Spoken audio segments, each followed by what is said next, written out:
আমার নবী বলছেন ফজরের নামাজের 2 রাকাত যে সুন্নাত আছে, এই 2 রাকাত সুন্নাত নামাজের মূল্য হচ্ছে জমিন থেকে আসমান পর্যন্ত যতটুকু জায়গা তত পরিমাণ সওয়াব। আপনি ফেয়ার অ্যান্ড হ্যান্ডসাম বাদ দেন, আপনি ফেয়ার অ্যান্ড লাভলি ম্যান বাদ দেন, গার্নিয়ার ম্যান বাদ দেন, আপনি ওই হাবিব তাসকিয়ারে গিয়ে আপনার ফেসিয়াল করা বাদ দেন, আপনি ফজরের নামাজে গিয়ে ওযুটা করেন না, তারপর দেখেন না আপনার চেহারার গ্লেজ কি কেমন মারে।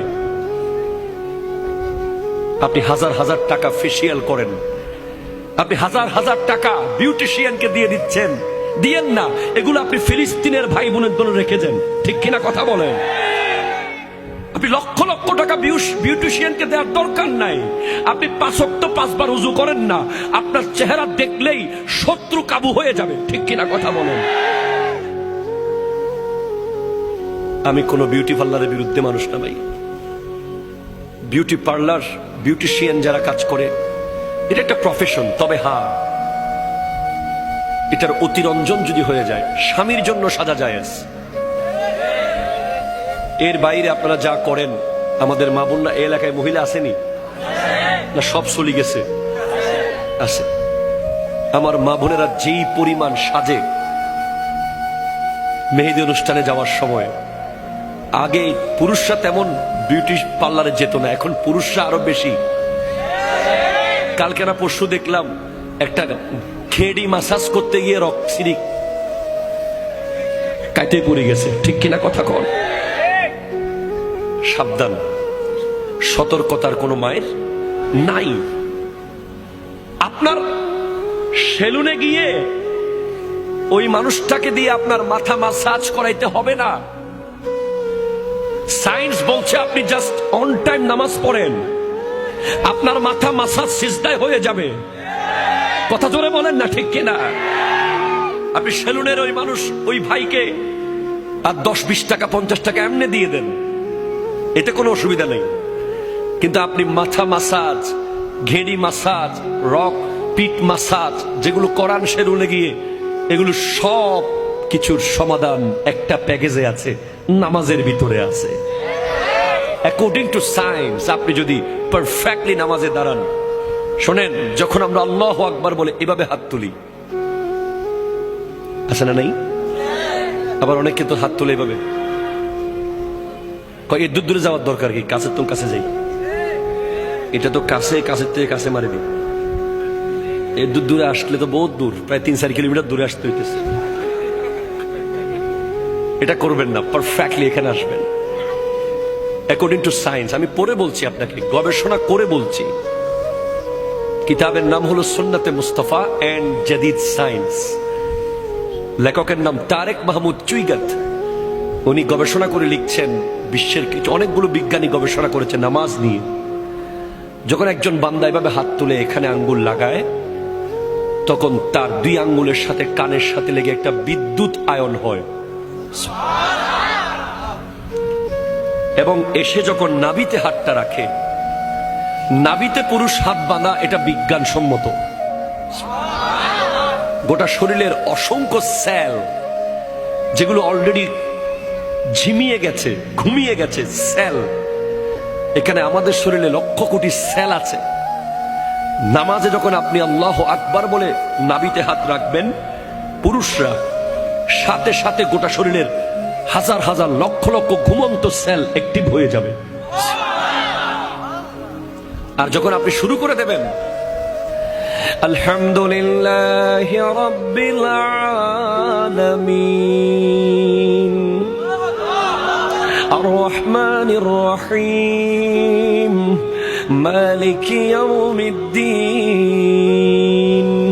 إياك نعبد وإياك نستعين اهدنا الصراط المستقيم صراط الذين أنعمت عليهم غير المغضوب عليهم ولا الضالين।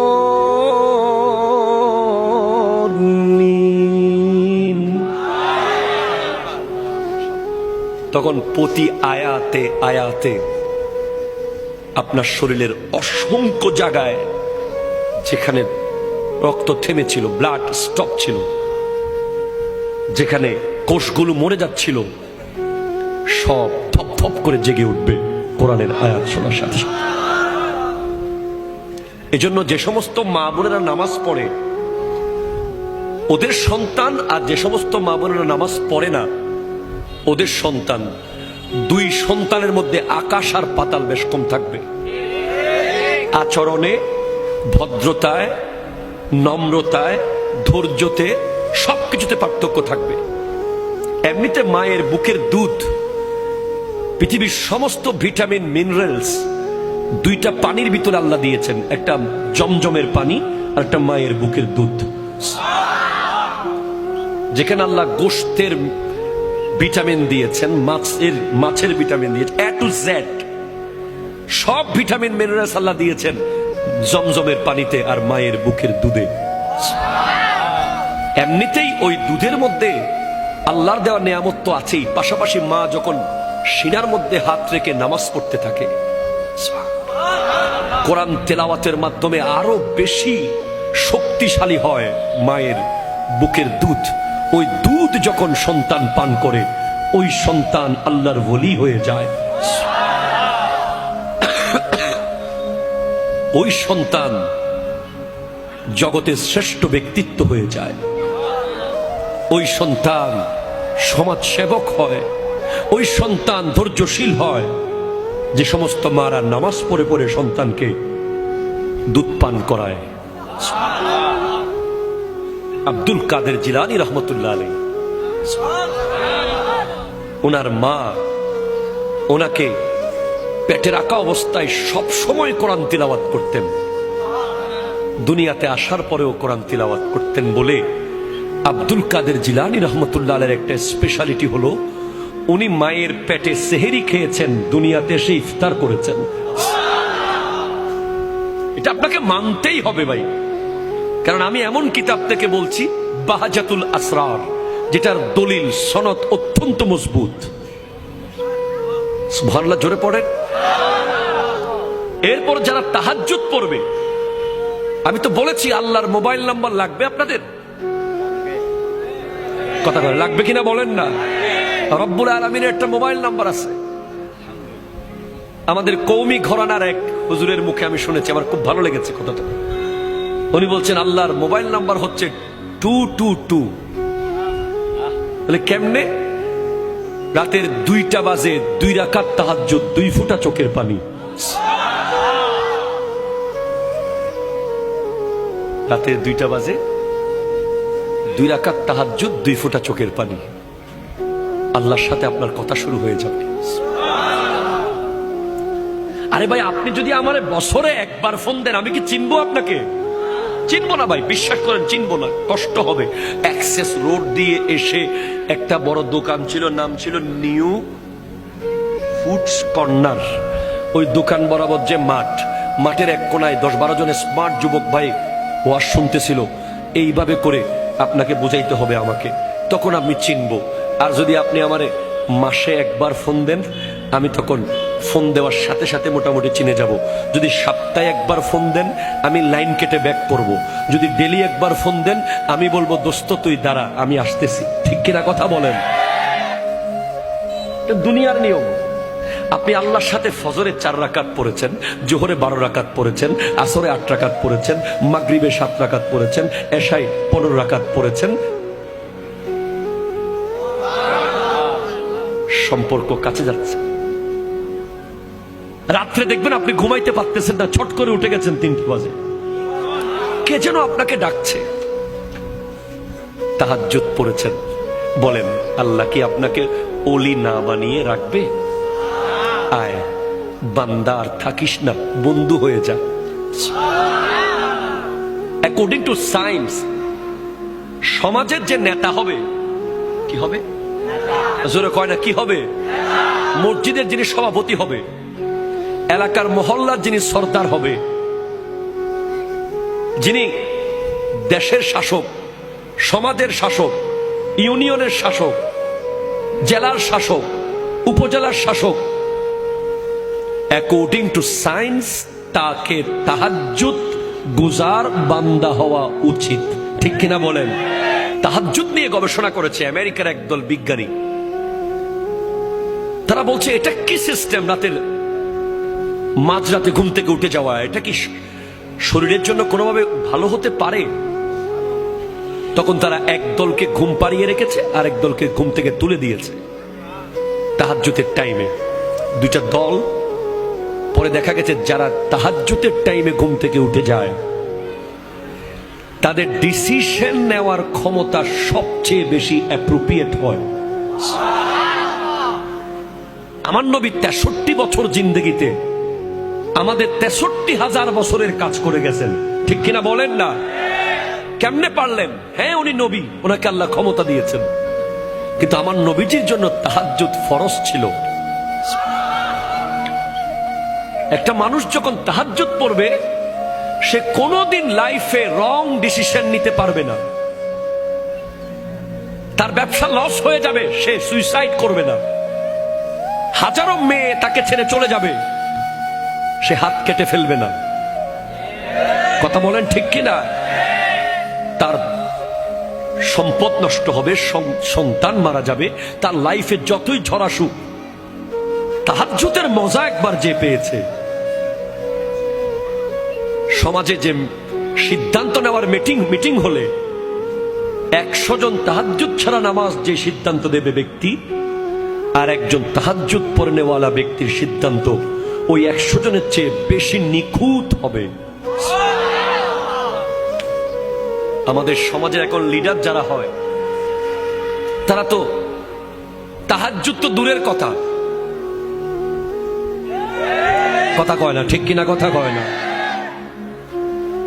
এজন্য নেতৃত্বে যারা থাকবে তাদের তাহাজ্জুদ পড়া দরকার, যাতে তারা সিদ্ধান্ত দেওয়ার সময় জনগণের কল্যাণে, দেশের কল্যাণে, সমাজের কল্যাণে সিদ্ধান্ত দিতে পারে, ঠিক কিনা? কথা বলেন। নামাজ আপনি পড়ছেন না, আপনি নামাজ পড়ছেন না, আমি অবাক হয়ে যাচ্ছি। আপনি নামাজ কেমনে পড়ছেন না? আপনি কি জানেন না একটা সিজদা না করার অপরাধে কি শাস্তি পেয়েছে শয়তান? কয়টা সিজদা? জোরে কর না, কয়টা? তাও আল্লাহকে না, আল্লাহর নবী আদম আলাইহিস সালামকে। একটা সিজদা করে নাই, অহংকার করেছে, বিনিময়ে জান্নাত থেকে আল্লাহ বের করে দিয়েছে তাকে। কিয়ামত পর্যন্ত লানত প্রাপ্ত শয়তান।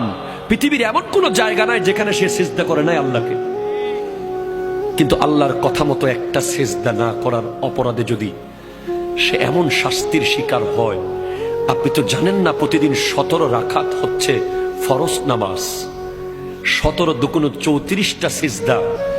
এগুলো কাকে করতে বলা হচ্ছে? আল্লাহ নিজেকে করতে বলছেন। হাইয়া আলাস সালাহ, হাইয়া আলাল ফালাহ। হ্যাঁ বলছে, হ্যাঁ বলছে, আজকেও বলেছে। হ্যাঁ, আজকে 17ই নভেম্বর অনেক ব্যবসায়ী এখানে আছে। ওই ওষুধের দোকানে যিনি ব্যবসা করেছেন ভালো করেছেন, কুলিং কর্নারে যিনি ব্যবসা করেছেন ভালো করেছেন, অনেকেই ব্যবসা করেছেন ভালো করেছেন। তবে আরেক দল ব্যবসায়ী এখানে আছে যারা আল্লাহর সাথে ব্যবসা করেছে, 17ই নভেম্বর ফুল লাভবান হয়েছে, এক বিন্দু লস করে নাই। ফজর পড়েছে, জোহর পড়েছে, আসর পড়েছে, মাগরিব পড়েছে, এশা পড়েছে, নফল পড়েছে, সুন্নাহ পড়েছে, আখিরাতের লাগেজে অনেক কিছু প্রবেশ করিয়েছে। আর যারা শেষ করে দিয়েছে, পড়ে নাই, খোদা কি কসম, কিয়ামতের আগে আর কোনোদিন আজকের 17ই নভেম্বর ফেরত আসবে না। যুবক ফেরত আনতে পারবা না আজকের ফজরের নামাজ, আর কোনোদিন ফেরত আনতে পারবা না। সারা জিন্দেগি সিজদা করলেও আজকের ফজরের নামাজের অন টাইম পড়ার যে নিয়ামত, এটা তুমি আর কোনোদিন পাবা না, কোনোদিন পাবা না। নবীজির সাহাবারা যদি এক ওয়াক্ত নামাজ জামাত ছুটে যেত, আরে সিদ্দিক আকবর যখন নামাজে দাঁড়াতেন, পাখি এসে বসে পাখি বিশ্রাম করে চলে যেত। পাখি কনফিউজ হয়ে যেত, উনি কি মানুষ না গাছ? সিদ্দিক আকবর রাদিয়াল্লাহু তাআলা আনহু একদিন মন খারাপ করেছে, মন খারাপ। আমার নবী জিজ্ঞেস করছেন, আবু বকর তোমার মন খারাপ কেন? বলে তোমার তো প্রথম তাকবীর মনে হয় ছুটে গেছে নামাজে। সিদ্দিক আকবরের জীবনে কোনো রেকর্ড নাই যে ইমামের পিছে উনি প্রথম তাকবীর ছেড়েছেন, এমন কোন রেকর্ড নাই। কখনো গিয়ে রুকুতে গেছেন জামাতে, কখনো সিজদাতে, এমন রেকর্ড নাই। ওনার লাইফে প্রত্যেকটা নামাজ উনি ইমামের সাথে সাথেই নামাজের নিয়ত করেছেন। বলে ইয়া রাসূলুল্লাহ, আমার 40টা ওঠ হারিয়ে গেছে, কিন্তু নবী আমার কাছে নামাজের প্রথম তাকবীরের মূল্য হলো গোটা পৃথিবী পরিমাণ ওট যদি আমাকে মালিক বানিয়ে দেয়া হয়। আমাকে যদি কেউ বলে তুমি নামাজে 1 মিনিট পরে যাও, 1 মিনিট পর, 1 মিনিট পরে গেলে তোমার সমস্ত ওটগুলো বেঁচে থাকবে, আর 1 মিনিট আগে নামাজে গেলে তোমার ওটগুলো সব তুমি হারিয়ে ফেলবে। আমি আবু বকর পৃথিবী পরিমাণ ওট হারাতে রাজি, ইমামের পেছনে প্রথম তাকবীর আমি ছাড়তে রাজি না। আপনি জানেন, আপনি হাসতেছেন এখনো, আপনি এখনো গল্প করছেন। আপনি কি জানেন জীবনটা কি? আপনি জানেন না আসলে। আমার নবীজি বলেছেন, আমি যা জানি তোমরা যদি তা জানতে তোমরা কোনো দিন হাসতে না। হ্যাঁ, হযরত রবি বিন হুসাইন একজন তাবেঈ, উনি উনার ঘরের বেডরুমে কবর করেছেন। কবর বেডরুমে। পৃথিবীর কোন পাগল বেডরুমে কবর করবে? একটা রুমের ভাড়া কত টাকা? আমরা তো শহরে ঘর বানানোর সময় জানাজার লাশ বের হওয়ার জন্য জায়গাও রাখি না। কোরবানির পশুটা জবাই করি হাইওয়ে রোডে। আমরা মুসলমান। আর আল্লাহর নবীর কলিজার টুকরা সাহাবাদেরকে যারা দেখেছেন, তাবেঈনদের একজন রবি বিন হুসাইন, উনি ওনার ঘরের বেডরুমে কবর করেছেন। কেন জানেন? এই শুনেন, 1 মিনিটের জন্য কখনো যদি আল্লাহর ধ্যান থেকে ওনার মন দুনিয়ার দিকে আসতো, উনি সাথে সাথে ওই কবরে ঢুকে যেতেন। ঢুকে গিয়ে উপরে দরজা বন্ধ করে দিতেন, বন্ধ করে ঘন্টার পর ঘন্টা কবরে শুয়ে শুয়ে কান্না করতেন। যখন মনে হতো যে আল্লাহ বোধহয় এবার মাফ করেছে, কি উনি সুদ খান নাই, ঘুষ খান নাই, জুলুম করেন নাই, মিথ্যা বলেন নাই, গীবত করেন নাই, শুধু 1 মিনিটের জন্য দুনিয়ার দিকে মন গেছে, উনি কবরে ঢুকে গেছেন। ওনাকে জিজ্ঞেস করা হয়েছে, তোমাকে এরকম আখিরাতের প্রতি ভয়, কে কে তোমাকে এমন আখিরাত মুখী করলো? উনি বলছেন, কামারের দোকান। আমি রবি যখন কামারের দোকানের পাশ দিয়ে যাচ্ছিলাম, আমি দেখছিলাম বড় বড় লোহার কদ্দা আগুনে গলে যাচ্ছে। তখন আমি ভাবলাম, লোহা যদি দুনিয়ার আগুনে জ্বলে পুড়ে গলে যায়, আমার হাতের চামড়া তো অনেক নরম, আমি জাহান্নামের আগুনে কিভাবে জ্বলবো? আপনি কি জাহান্নামের আগুন সম্পর্কে জানেন? হাদিসে পাকে আছে, জাহান্নামের আগুন 3000 বছর ধরে জ্বলছে। 3 ঘন্টা আগুন লাগলে এখানে সব ছাই হয়ে যাবে। কন্টিনিউ 3 ঘন্টা যদি আগুন কন্টিনিউ থাকে, আর জাহান্নামের আগুন 3000 বছর ধরে জ্বলছে, কিয়ামতের মাঠে জাহান্নামের আগুন দৌড় মারবে। জাহান্নাম চিৎকার করবে, আল্লাহ আমার খানা দাও, বেনামাজিদেরকে দাও। গাই, জাহান্নামে একটা গর্ত আছে, গাই গাই, ওই গর্তের নাম গাইয়ুন। ওই গর্ত বেনামাজিদের দিকে দৌড় দেবে, দৌড় দেবে। 70,000 ফেরেশতা শিকল দিয়ে ধরে রাখবে ওই জাহান্নামকে টেনে। তখন জাহান্নাম ঠান্ডা হবে একটা জিনিস দিয়ে, সেটা হচ্ছে নামাজি বান্দাদের চোখের পানি। যারা নামাজ শেষে মোনাজাতে চোখের পানি ফেলে, ওই পানিগুলো যদিও টাইলসে পড়ে যায় মনে করেন না, ওগুলো আল্লাহ রিজার্ভ ফান্ডে রেখে দেয়। ওই পানিগুলো এভাবে জাহান্নামকে ছিটিয়ে দেওয়া হবে। জাহান্নাম মুহূর্তের মধ্যে ঠান্ডা হয়ে যাবে। নামাজের কত মূল্য হলে হযরতে ফাতেমাতুজ জাহরা রাদিয়াল্লাহু তাআলা আনহা আমার নবীজির কন্যা একটা সিজদা করতেন তাহাজ্জুদের ফজর হয়ে যেত। উনি আল্লাহর কাছে শুধু চাইতেন, আল্লাহ একটা লম্বা রাত আমাকে দিও, আমি একটু মন ভরে তোমাকে সিজদা করব। নামাজের কত মূল্য হলে ইমাম হোসেন রাদিয়াল্লাহু তাআলা তলোয়ারের নিচে নামাজ পড়েছেন, আর 10 মিনিট পরে নামাজ পড়লে উনি সমস্ত ইয়াজিদ বাহিনীকে কেটে ফেলতে পারতেন। কিন্তু না, যেই তলোয়ার গাজর মূলার মতো কাটতেছিল ইয়াজিদিদেরকে, সেই তলোয়ার হঠাৎ থেমে গেল মসজিদের আজানে। উনি নামাজে দাঁড়িয়ে গেছেন। কবর ডেকে ডেকে বলছে আমাদেরকে, কবর ডেকে ডেকে বলছেন, কবরস্থানে গিয়ে একটু শোনেন না। আল্লাহ আমাদেরকে সেটা শোনার ক্ষমতা দেয়নি বলে আমরা শুনতে পারতেছি না কবরের আওয়াজ। কিন্তু আমার নবী শুনেছেন, আমাদেরকে বলেছেন কবর প্রতিদিন 10টা বাক্য বলে বলে ডাকে। তার মধ্যে 1 নম্বর, তাসআ আলা জাহরি ওয়া মাসিরুকা ফি বাতানি। আমার পিঠের উপরে দৌড়াদৌড়ি করতেছিস তোরা, এত অহংকার। আমি কবরের পিঠের উপরে এত ভাবসাব তোর, কিসের এত অহংকার তোর? ওয়া মাসিরুকা ফি বাতানি, কালকে আমার পেটে তুই আসবি, কালকে। ঠিক কিনা কথা বলেন না? কালকে আসবি আমার পেটে তুই, কবর বলছে। 2, ওয়াত্তাসআ আলা জাহরি ওয়া তুআজ্জাবা ফি বাতানি। আমার পিঠের উপরে গুনাহ করছিস, আমার পেটে তোকে আসতে হবে। কবর বলছে ওয়াতানদিমু আলা জাহরি, আমার পিঠের উপরে হাসি ঠাট্টা মজাক করছিস। ওয়াতাবকি ফি বাতানি, আমার পেটে তোকে কাঁদতে হবে। হ্যাঁ, জি, না না না, মুসলমানের ছেলেকে আল্লাহ হাসতে বানায় নাই। মুসলমানের ছেলে এক লাইন অযথা কথা বলতে পারে না। কোরআন বলেছে ডাক্তার সফল বলেনি, কোরআন ইঞ্জিনিয়ার সফল কোরআন বলেনি, পলিটিশিয়ান সফল কোরআন বলেনি, ব্যারিস্টার সফল কোরআন বলেনি। কোরআন বলছে কাদ আফলাহাল মুমিনুন, মুমিনরাই সফল, মুমিনরাই সফল, মুমিনরাই সফল। ঠিক কিনা বলেন না? কোরআন বলে নাই বাড়িওয়ালারা সফল, কোরআন বলে নাই গাড়িওয়ালারা সফল, কোরআন বলে নাই পিএইচডিরা সফল, কোরআন বলে নাই অমুক সফল। কোরআন বলেছে কাদ আফলাহাল মুমিনুন, মুমিনরাই সফল। মুমিন কে? কে মুমিন?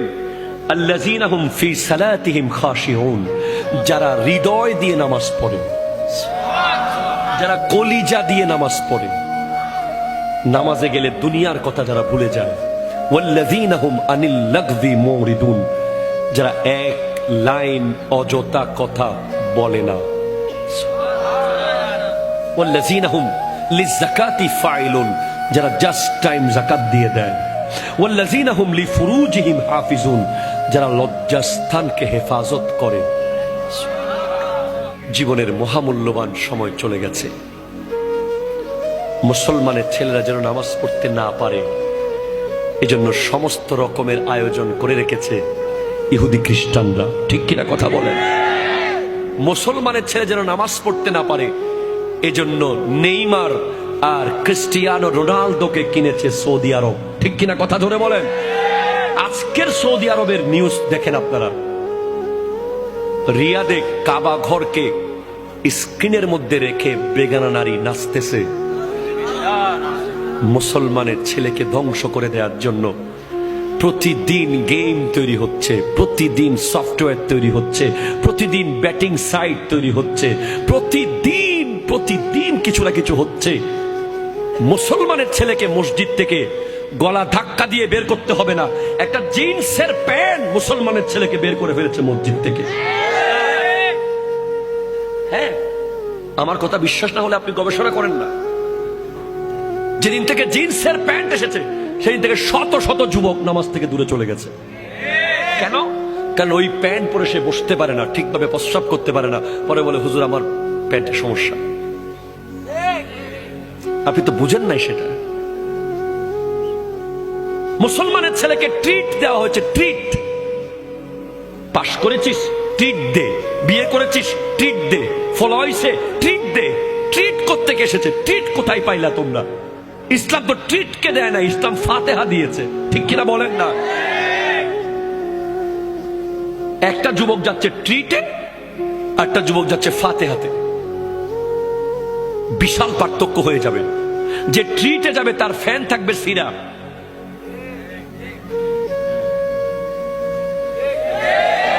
টাকা দিয়ে ছেঁড়া প্যান্ট মুসলমানের ছেলেরা কিনেছে, লজ্জা লেগেছে, লজ্জা, ঠিক কিনা কথা বলেন? মাথা হেট হয়ে গেছে। টাকা দিয়ে মুসলমানের ছেলে যখন ছেঁড়া প্যান্ট কিনে কিনে পরে, আমি নিজে ধোকা খেয়েছি একবার, এভাবে ধরে রাখছি আমার এক আত্মীয়কে হাত দিয়ে। সে বলছে কিভাবে ধরে রাখছেন? তোমার প্যান্ট ছিঁড়ে গেছে, তাড়াতাড়ি যাও, বাসায় গিয়ে চেঞ্জ করে আসো। বলে না না না, এটা তো ফ্যাশন। কি করবেন বলেন? আজকে মুসলমানের ছেলের দরকার ছিল ফিলিস্তিনে গিয়ে যুদ্ধ করা, ঠিক কিনা কথা বলেন? আজকে দরকার ছিল সালাউদ্দিন আইয়ুবের উত্তরসূরি হয়ে ওই ভারতে আমার নবীর বিরুদ্ধে যখন কথা বলেছে, ওই হিন্দু পুরোহিত মুসলমান যুবকরা সব মুম্বাইয়ে একসাথে হয়েছে। সেদিন সাংবাদিক জিজ্ঞেস করেছিল, আপকা ঘর कैसे चल रहा है, आपका संसार कैसे चल रहा है, आपका बाल बच्चा कैसे चल रहा है, आप सब तो मुंबई में आ गया। তখন এক মুসলমান যুবক বলেছিল, भाई नबी के आगे कोई बिजनेस नहीं है, नबी के आगे कोई माँ बाप नहीं है, नबी के आगे कोई बच्चा नहीं है, नबी हमारा जान से भी प्यारा है। মোবাইলের চার্জ চলে গেলে যতটুকু টেনশন আপনি করেন, নামাজ ছেড়ে দিলে ততটুকু টেনশন করেন না কেন? কথা বলেন ঠিক কিনা? ফেসবুক লক হয়ে গেলে আপনার টেনশনে খাবার দাবার বন্ধ হয়ে যায়। আপনি আবার নবীর সামনে দাঁড়াতে পারবেন? আপনি আল্লাহর সামনে কেমনে দাঁড়াবেন? আল্লাহ তো আপনার পক্ষে গিয়ে ফেরেশতাদের বিরুদ্ধে গিয়েছিল। আল্লাহ বলছেন, ইন্নী জাইলুন ফিল আরদে খলিফা, আমি জমিনে আমার খলিফা বানাবো, মানুষ বানাবো। ফেরেশতারা বলছে, আতাজালু ফিহা মান ইউফসিদু ফিহা ওয়া ইয়াসফিকু দিমা, আপনি কাদেরকে বানাবেন যারা জমিনে গিয়ে মারামারি কাটাকাটি করবে তাদেরকে?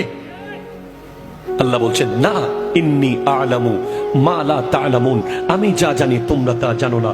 তো আজকের দিনে আপনি যদি বেহায়াপনা করেন, আপনি রং তামাশা করেন, আপনি ইহুদিদের মতো যদি চুল কাটেন, কথা জোরে বলেন ঠিক কিনা? চুলের এদিকে ঘষা মারা, এদিকে আগা মারা, ওইদিকে মাথা মেরে দেওয়া, আনারস কাট, এগুলো মুসলমানের চুল নয়, এগুলো ইহুদিদের চুল। কথা বলেন ঠিক কিনা? হাত তুলে বলেন ঠিক কিনা বলেন।